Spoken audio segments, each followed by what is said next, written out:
कृष्णाय वासुदेवाय हरये परमात्मने प्रणतक्लेशनाशाय गोविन्दाय नमो नमः।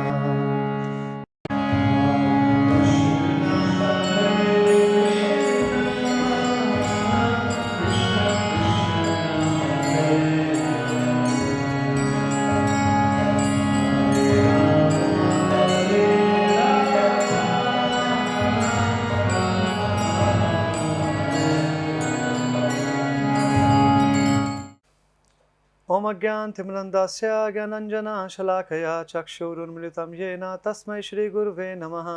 श्रीचैतन्यमनोभीष्टं स्थापितं येन भूतले स्वयं रूपा कदा मह्यं ददाति स्वपदान्तिकं।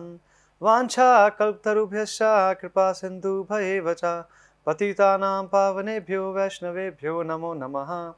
जय श्री कृष्ण चैतन्य प्रभु नित्यानंद श्री अद्वैत गदाधर शिवासदि गौर भक्तवृंदा।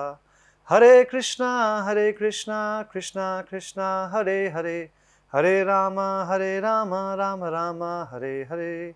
ओम नमो भगवते वासुदेवाय, ओम नमो भगवते वासुदेवाय, ओम नमो भगवते वासुदेवाय। हरे कृष्णा। आप सब भक्तों का बहुत बहुत स्वागत है। आज हम भगवद गीता, श्रीमद् भागवतम और ग्रंथों के माध्यम से समझने का प्रयास करेंगे कि भगवान की भक्ति किस प्रकार से करनी चाहिए और क्या क्या कार्य भक्ति के लिए निषेध हैं।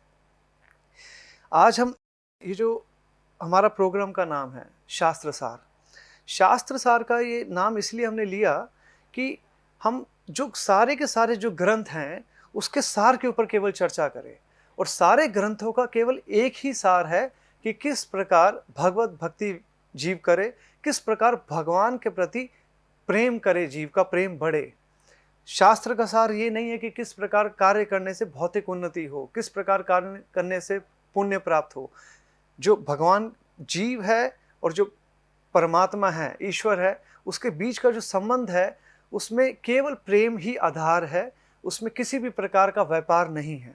जहाँ पर भी लेन देन की प्रक्रिया होती है उसको व्यापार कहा जाता है।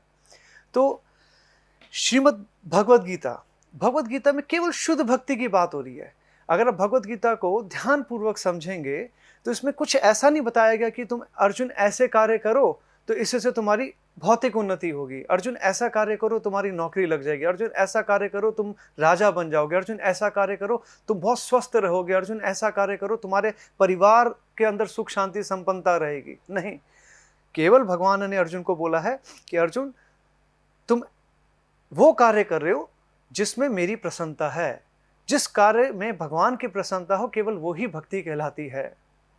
ओके, तो आज हम भगवद गीता अध्याय 7 से शुरू करेंगे।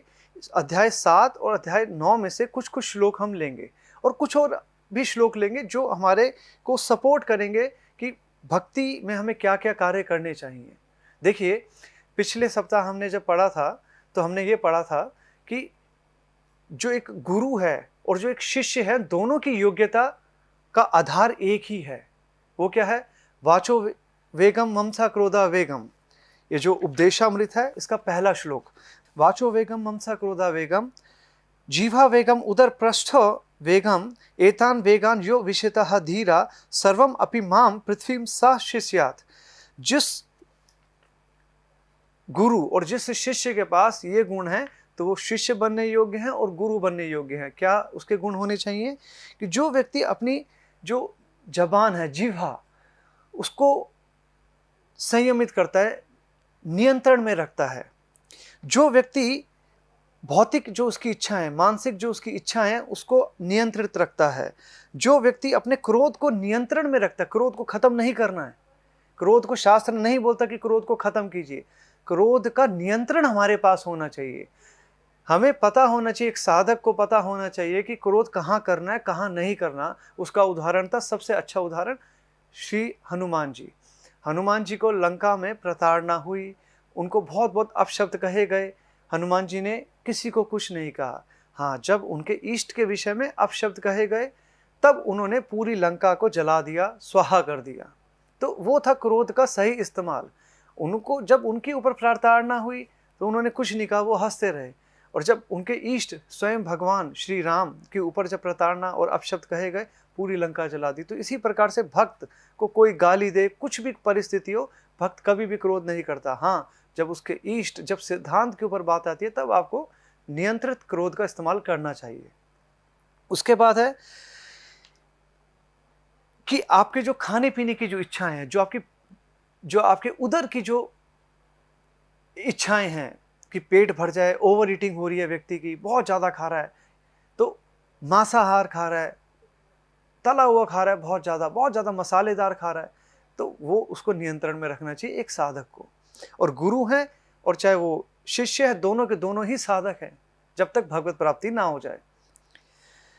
अपने जो जननी इंद्रिय हैं, इसका नियंत्रण करना, इसका केवल तभी इस्तेमाल करना जब आपको पता हो कि हाँ, मुझे एक बच्चा चाहिए जिसको मैं आगे भगवान की सेवा में लगाऊंगा, ना कि अपने इंद्रिय तृप्ति के लिए बच्चे को पैदा करना।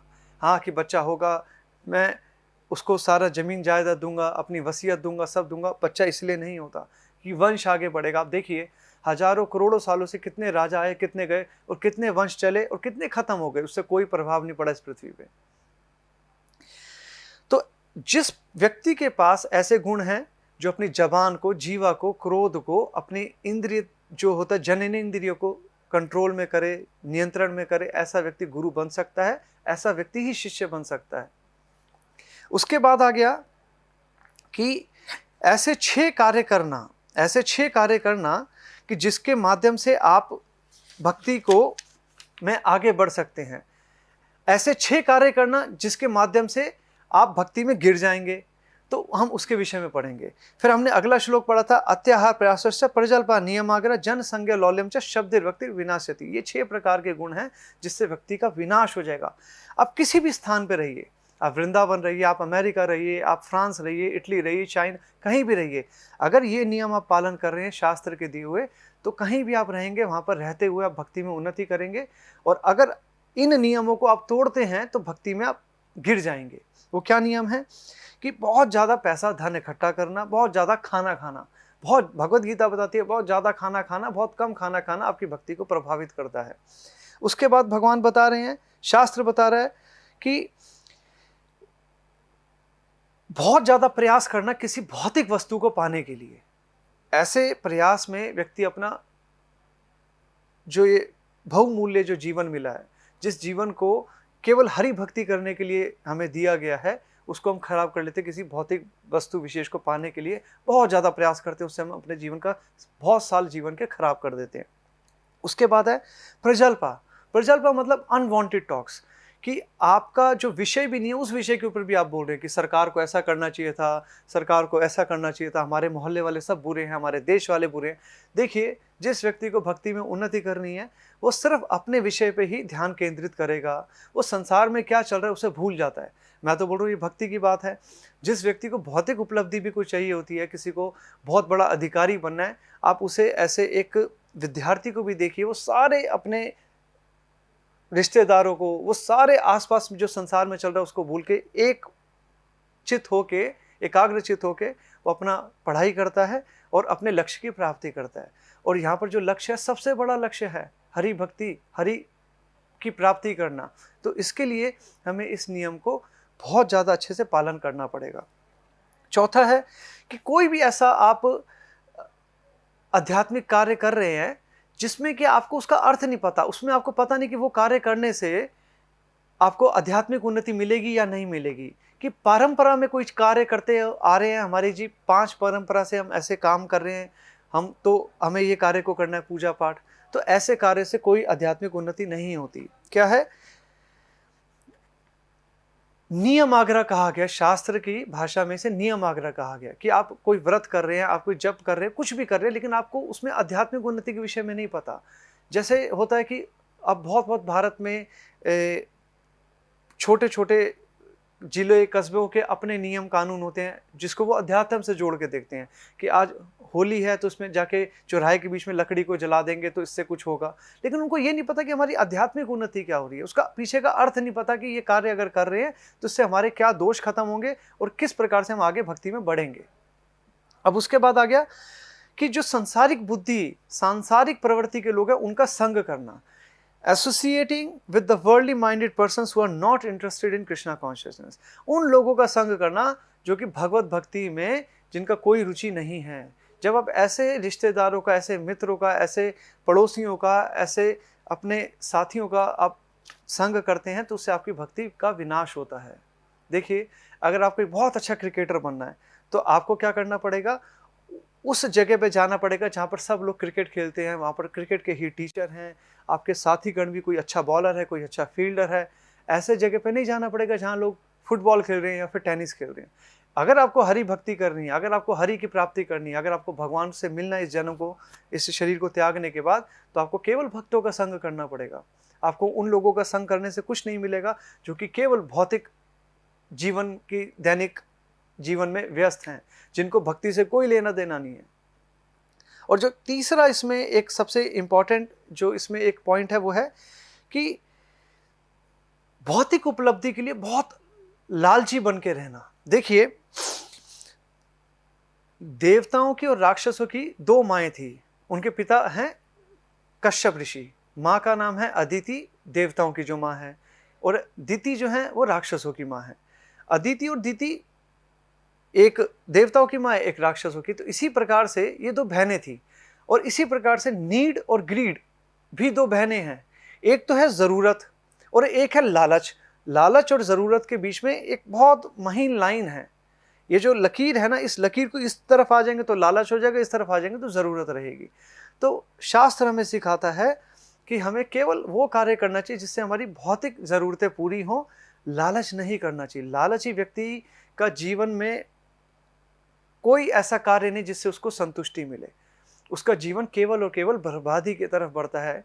आप समझिए इस बात को, इस उदाहरण से समझना पड़ेगा कि आज आपको और हमें एक ऑफर दिया जाता है। क्या ऑफर दिया जाता है कि आप एक ऐसे कमरे में जाइए जिसमें हजारों लाखों टन सोना पड़ा हुआ है, सोना जिसमें सोने के गहने हैं, सोने के बर्तन हैं, हीरे मोती हैं, और आपको बोला जाए आप 2 घंटे के लिए इस कमरे में जाएंगे, 120 मिनट के लिए, आपको जो करना उस सोने से कीजिए, लेकिन जब आप बाहर आएंगे तो आप उसमें सोने का एक डस्ट भी नहीं लेके आ सकते अपने संग, सोने का एक कण भी नहीं लेके आ सकते।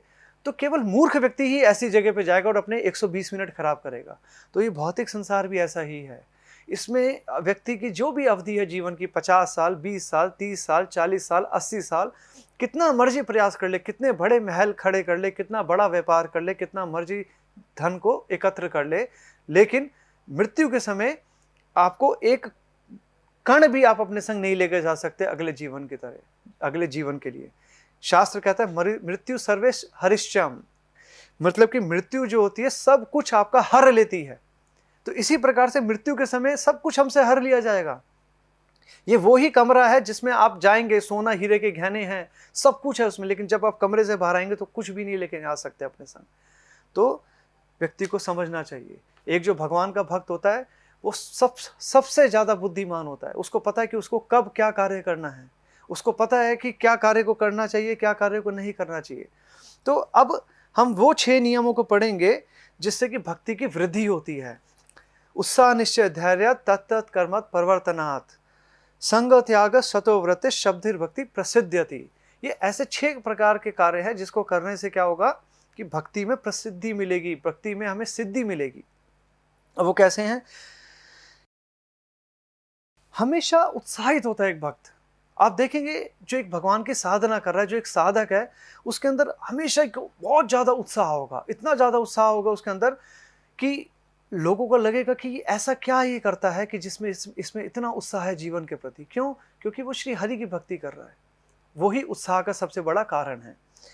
उसके बाद है कि जो भी वो कार्य करता है भक्ति के अंदर, उसके ऊपर पूरा विश्वास है, उसको पूरा का पूरा विश्वास है कि वो कार्य कभी भी उसका खराब नहीं होगा। उसको भगवान श्री कृष्ण की अपनी प्रतिज्ञा याद है, कौन ते प्रति जान ही नामे भक्त प्रणश्यति। उन्होंने बोला अर्जुन ऐलान कर दो इस बात का कि मेरे भक्त का भी नाश नहीं होता। तो भक्ति के प्रति, भगवान के प्रति, एक भगवान को पत्ता भी चढ़ाया हुआ कभी व्यर्थ नहीं जाता। ये भगवत गीता बोलती है, हमारे शास्त्र कहते हैं। तो एक जो साधक है उसको हमेशा के हमेशा उसको एक बात का ध्यान रहता है कि मैं जो भी कार्य कर रहा हूँ इसमें देर है लेकिन अंधेर नहीं है, ऐसा कभी भी नहीं होगा कि मेरा कार्य व्यर्थ हो जाएगा। उसके बाद है, उसके अंदर धैर्य बहुत होता है, उसके अंदर धैर्य बहुत होता है। उत्साह निश्चित धैर्यात तत्त कर्मत प्रवर्तनात्।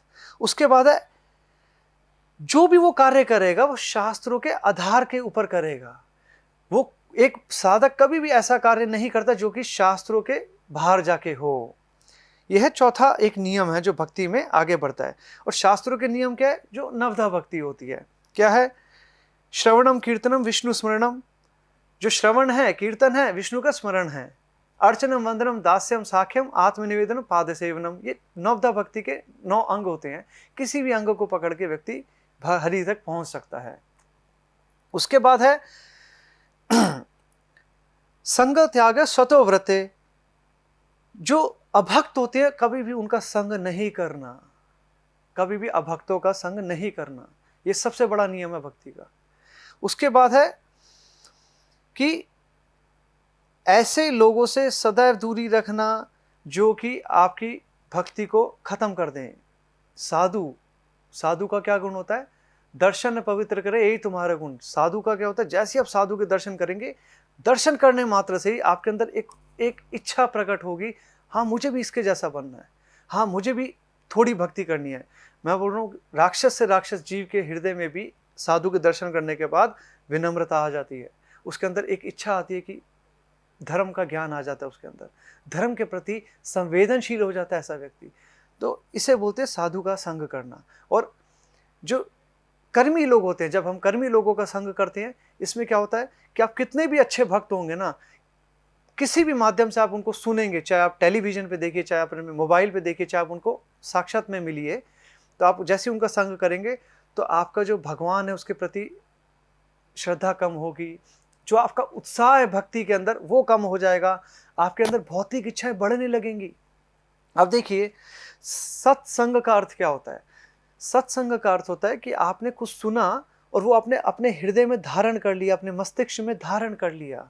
संग का अर्थ है कि आपको कुछ लेके आया वहां से। तो अभी हमने देखा कि नवधा भक्ति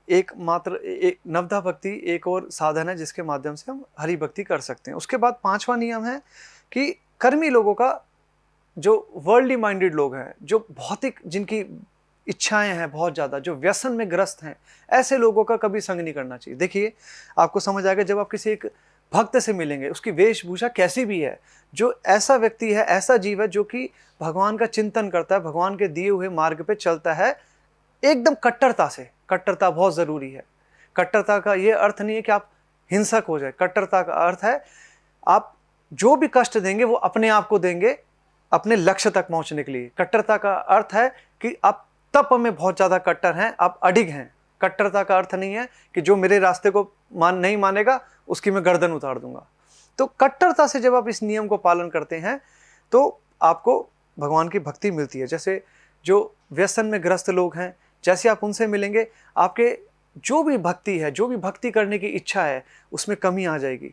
आपके अंदर जो भी भगवान के प्रति श्रद्धा है, जो भी भगवान के प्रति विश्वास है, जो आपके हृदय के अंदर जो बहुत उत्साह है, वो भी कम हो जाएगा। और जब भगवान के भक्त से मिलेंगे, भगवान के भक्त से मिलने का एक लक्षण होता है कि आपके अंदर एक पॉजिटिविटी आ जाएगी, आप आशावादी हो जाएंगे।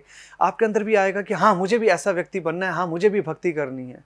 तो भगवान के भक्त का मिलने का ये असर होता है, आपको अपना भविष्य दिखता है उस भक्त के अंदर।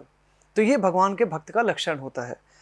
अब इसमें छठा जो नियम है कि जो हमारे पूर्व के जो आचार्य हैं, जो पूर्व के भक्त हुए हैं, वो कोई भी धर्म, कोई भी मजहब के हो सकते हैं, आप उनका पालन करेंगे, उनके चरणों को पीछे पीछे पीछे पीछे चलेंगे। जैसा जैसा उन्होंने भक्ति के लिए कार्य किया वैसा वैसा त्याग तपस्या करेंगे।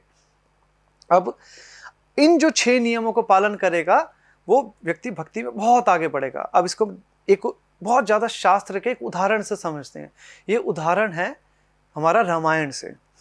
आपने सबने सुना होगा, मतंग मुनि थे। मतंग मुनि अपने शिष्यों के संग एक जंगल में रहते थे अपने आश्रम में। तो वहाँ पर एक माता जी पहुँची, बहुत वृद्ध थी, उन माता का नाम था शबरी माता।